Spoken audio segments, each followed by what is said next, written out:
ખરેખર શું ડિફરન્સ છે બિટવીન ઇમેજિનેશન અને વિઝ્યુલાઇઝેશન. તો બહુ સરળ ભાષાની અંદર imagination is what creates dreams અને વિઝ્યુલાઇઝેશન ક્રિએટ્સ ડાયરેક્શન. જ્યારે તમે વિઝ્યુલાઇઝ કરશો ત્યારે યુનિવર્સ તમને લેવલના સિગ્નલ્સ આપવાની શરૂઆત કરશે, પરંતુ તમારે તેના પર એક્શન લેવી પડશે. વિઝ્યુલાઇઝેશનનું મેનિફેસ્ટેશન સાથે કનેક્શન તમને સમજમાં આવ્યું હશે. ઇમેજિનેશન એક આઉટર લેવલનો વિચાર છે, પરંતુ વિઝ્યુલાઇઝેશન એક ડિટેલ્ડ પ્રોસેસ છે. તો મિત્રો, ઘણા બધા લોકો પોતાના જીવનની અંદર સપનાઓ જોવે છે, પરંતુ બહુ જૂજ લોકો હોય છે આ સપનાઓને સાકાર કરે છે. રિયાલિટી અને વર્ચ્યુઅલિટી આ બંનેના ડિફરન્સને નથી સમજતું. એટલે તમે ઇમોશનલી જ્યારે એ બાબતને ફીલ કરતા હો છો ને, ત્યારે સબકોન્શિયસ લેવલ પર તો એ રિયલ જ છે, એ ભાવના પ્રગટ થતી હોય છે. ડિફરન્સ સિમ્પલ છે, કારણ કે સપના જોવા સરળ છે, પરંતુ ડાયરેક્શન સાથે તેમાં એક્શન લેવીને એ ડિફિકલ્ટ છે. નમસ્કાર મિત્રો, તમારું ખૂબ ખૂબ સ્વાગત છે આપણા આ વીકના લાઈફ અને મેનિફેસ્ટેશન જર્નીના એક નવા એપિસોડની અંદર.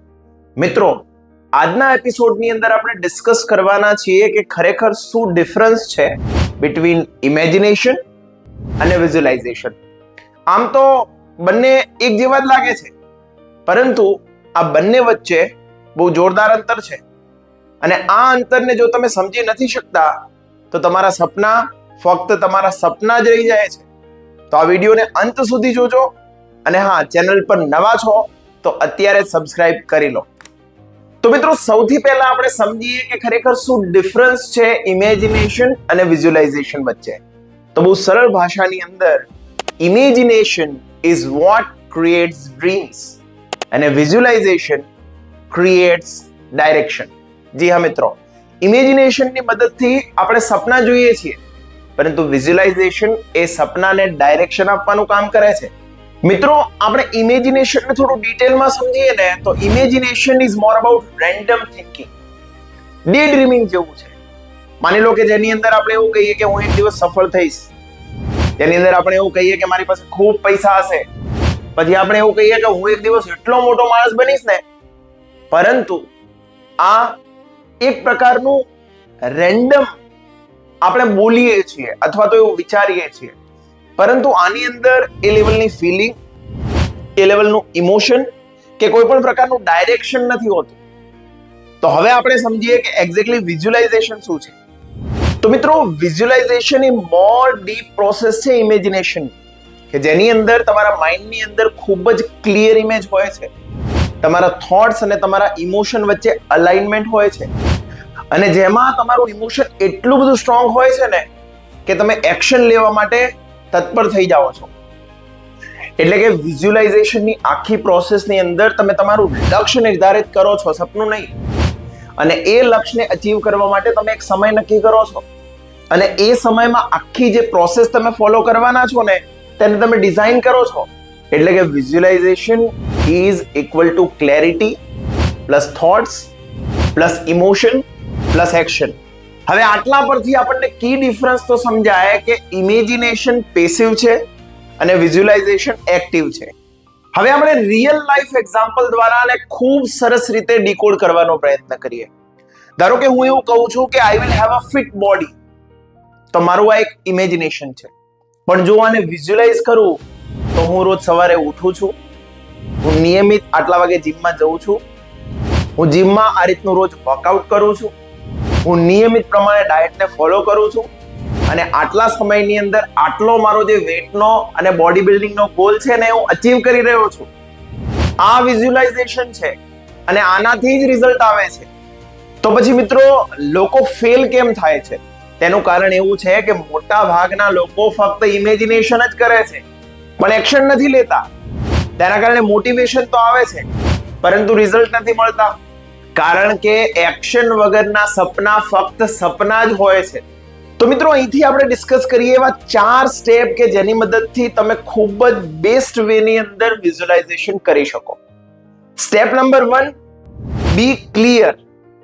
એટલે કે સૌથી પહેલા તો તમારો ગોલ ક્લિયર કરો. તમને ખબર હોવી જોઈએ કે એક્ઝેક્ટ મારે શું અચીવ કરવું છે, કેટલું અચીવ કરવું છે, કેવું અચીવ કરવું છે. You must have the complete clarity. માની લો તમારે કાર લેવી છે, કઈ કાર લેવી છે, કયા કલરની કાર લેવી છે, કેટલા બજેટની કાર લેવી છે અને કયા દિવસે તમારે એ કાર લેવી છે. સ્ટેપ નંબર 2 છે કે ફીલ ઇટ, એટલે કે તેને તમારા ઇમોશન સાથે જોડો. કારણ કે તમારું સબકોન્શિયસ માઇન્ડ રિયાલિટી અને વર્ચ્યુઅલિટી આ બંનેના ડિફરન્સને નથી સમજતું. એટલે તમે ઇમોશનલી જ્યારે એ બાબતને ફીલ કરતા હો છો ને, ત્યારે સબકોન્શિયસ લેવલ પર તો એ રિયલ જ છે, એ ભાવના પ્રગટ થતી હોય છે.